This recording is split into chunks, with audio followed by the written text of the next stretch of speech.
Story 1. A Haunted Highway. John Miller had been a trucker for over 20 years, and he thought he had seen it all. But nothing could have prepared him for what happened that night on Highway 50, often called the loneliest road in America.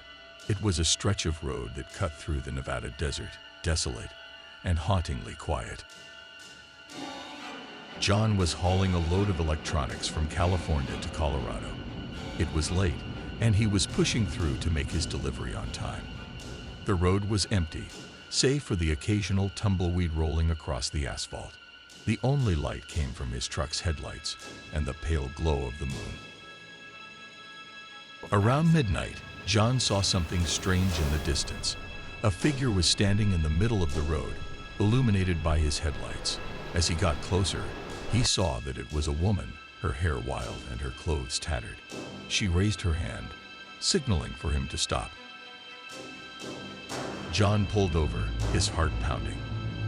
He opened the door and called out to her, "Do you need help?" The woman nodded, her eyes wide with fear. "Please, you have to help me," she said, her voice trembling. "They're coming." John felt a chill run down his spine. "Who's coming?" Before she could answer, she looked over her shoulder and screamed. John followed her gaze but saw nothing but darkness. He helped her into the truck and slammed the door shut. John hit the gas, the truck lurching forward. The woman sat in the passenger seat, her hands shaking. "They're coming for me," she repeated, her voice barely a whisper. John glanced in the rearview mirror and saw nothing. "Who are they?" he asked, trying to keep his voice calm. The woman didn't answer. She just stared out the window, her eyes filled with terror. John focused on the road, his mind racing. He had no idea what was happening, but he knew he had to get her to safety. As they drove through the desert, John began to hear strange noises. It started as a faint whisper, growing louder and more insistent. The woman covered her ears and whimpered. John tried to ignore it, but the noise seemed to be coming from everywhere. Suddenly, the truck shuddered violently. John gripped the steering wheel, trying to keep control. He saw shadows moving in the darkness, figures running alongside the truck. The woman screamed, and John saw something slam into the side of the truck. The truck swerved, and John fought to keep it on the road. He glanced at the woman, who was staring at something outside the window. John followed her gaze and saw a grotesque figure clinging to the side of the truck. Its eyes were empty sockets, and its mouth was twisted into a grotesque grin. John floored the gas pedal, the truck roaring forward. The figure was thrown off, disappearing into the darkness. The whispering stopped, and the truck returned to its smooth ride. The woman relaxed slightly, but she was still trembling. John kept driving, not daring to slow down. As the first light of dawn appeared on the horizon, the woman finally spoke. "Thank you," she said, her voice barely audible. "You saved me." John nodded, but he felt no relief. He had a feeling that whatever had chased them was not gone for good. John dropped the woman off at a small town just off the highway. She refused to give him any more details about who or what had been after her. John watched as she disappeared into the town, a sense of unease lingering in his mind. He continued his journey, but the events of that night haunted him. He never drove that stretch of Highway 50 at night again. The woman's terrified face and the grotesque figure in the darkness were burned into his memory. Story 2. The Abandoned Rest Stop. Sarah Jenkins was relatively new to trucking. She enjoyed the independence and the sense of adventure that came with the job.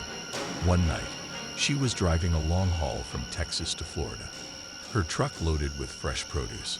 It was a quiet night, the kind that made her feel at peace. Around 2 a.m., Sarah felt the fatigue setting in. She decided to pull over at the next rest stop to get some sleep. She saw a sign for a rest stop a few miles ahead and breathed a sigh of relief. The rest stop was old and abandoned, but Sarah didn't mind. She parked her truck and stepped out, stretching her legs. The air was cool, and the night was eerily silent. She noticed an old building that looked like it had once been a diner. Curious, she decided to take a look inside.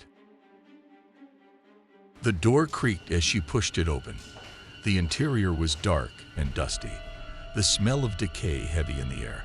Sarah walked through the diner, her footsteps echoing in the empty space. She saw old booths and a counter covered in cobwebs. As Sarah explored the diner, she heard a faint whisper. She turned, but saw no one. The whispering grew louder, filling the air around her. Sarah felt a cold chill run down her spine. She hurried back to her truck, the whispering following her. She climbed into the cab and locked the doors, her heart pounding. She tried to calm herself, telling herself it was just the wind, but the whispering didn't stop. It seemed to be coming from inside the truck. Sarah turned on the interior light and looked around. The cab was empty, but the whispering continued. It was a low hissing sound, like someone speaking just out of earshot. Sarah felt a sense of dread wash over her. She tried to start the truck, but the engine wouldn't turn over. The whispering grew louder, more insistent.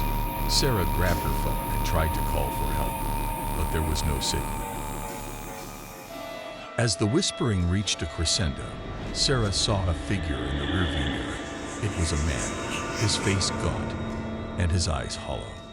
He was staring at her, his mouth moving as if he were whispering to her.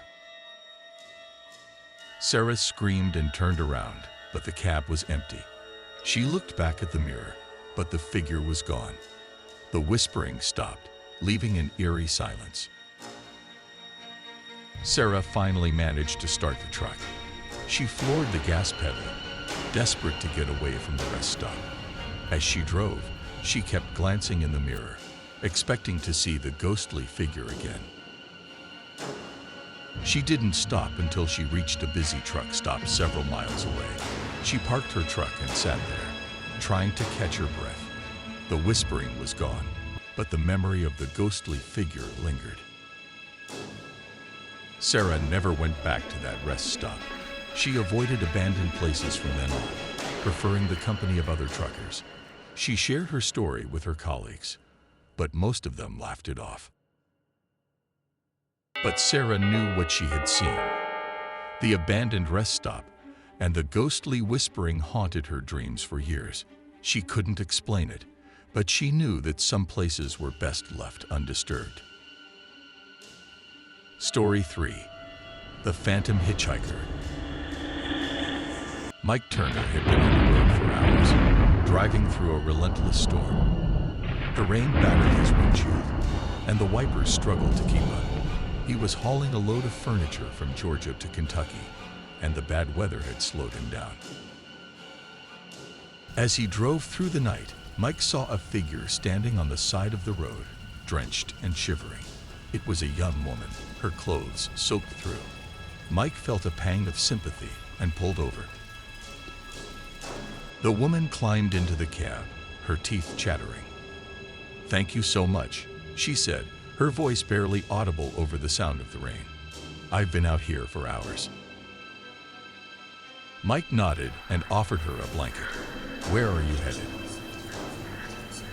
The woman looked at him with wide, frightened eyes. "Just up the road a bit. My car broke down." As they drove, the woman told Mike about her life. She was a college student, heading home for the holidays. She had gotten lost in the storm and her car had run out of gas. Mike listened, feeling a sense of camaraderie. He had picked up hitchhikers before, but there was something different about this one. She seemed genuinely scared, and Mike felt a protective instinct kick in. After a while, the rain began to let up. and the road became more visible. Mike felt a sense of relief, but his unease remained. He glanced over at the woman, who was now silent and staring straight ahead. As they approached a small town, Mike asked, "Is this where you need to get off?" The woman nodded, but she didn't say anything. Mike pulled over to the side of the road and turned to tell her they had arrived, but she was gone. The passenger seat was empty, and the blanket he had given her was neatly folded. Mike's heart skipped a beat. He looked around, but there was no sign of the woman. The door hadn't opened, and he hadn't heard a sound. She had simply vanished. Shaken, Mike got out of the truck and looked around. The town was quiet, with only a few lights in the windows. He walked around the truck, calling out for the woman, but there was no response. He flagged down a passing car and asked the driver if they had seen a young woman walking along the road. The driver shook his head and drove off, leaving Mike feeling more confused and uneasy. Mike decided to head to the nearest diner to see if anyone there knew anything about the woman. As he walked in, the bell above the door jingled, and the few patrons inside looked up. He approached the counter and asked the waitress if she had seen the woman. The waitress frowned and shook her head. "No, but there have been stories about a girl who died in a car accident around here years ago. People say they see her on the side of the road during storms, trying to get home." Mike felt a chill run down his spine. What happened to her? The waitress sighed. She was a college student heading home for the holidays. Her car broke down in a storm, and she was hit by a truck. They say she never made it home. Mike sat down at the counter, his mind racing. He had heard of ghostly hitchhikers before, but he had never believed in them. Now, he wasn't so sure. He had seen the girl, talked to her, and yet she had vanished without a trace. He finished his coffee and thanked the waitress before heading back to his truck. The rain had stopped, and the sky was beginning to clear. As he drove away, he couldn't shake the feeling that he had encountered something beyond explanation. For weeks, Mike couldn't stop thinking about the woman. He started to question everything he had experienced. Had he imagined it? Was it some kind of hallucination brought on by fatigue? He continued his trucking runs, but he was more cautious now, especially during storms. He couldn't shake the feeling that the woman was still out there, waiting for someone to help her. One stormy night, months later, Mike found himself driving along the same stretch of road where he had picked up the hitchhiker. The rain was pouring down, and the road was barely visible. As he rounded a bend, he saw her again. The same young woman, drenched and shivering, standing on the side of the road.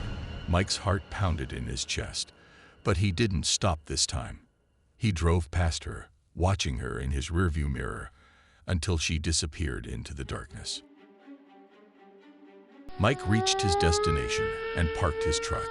He sat there for a long time, staring at the rain-soaked windshield.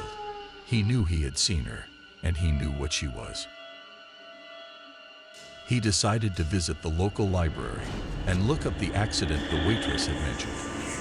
After some searching, he found an old newspaper article about a young woman who had died in a car accident on that very road.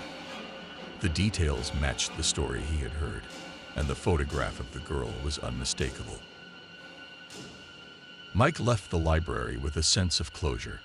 He knew now that the woman he had seen was the ghost of the girl who had died all those years ago. She was still trying to get home, and she had chosen him to help her. Mike shared his story with other truckers, and it quickly became part of the lore of the road. The tale of the phantom hitchhiker was passed around truck stops and diners, growing with each retelling. But for Mike, it was more than just a story.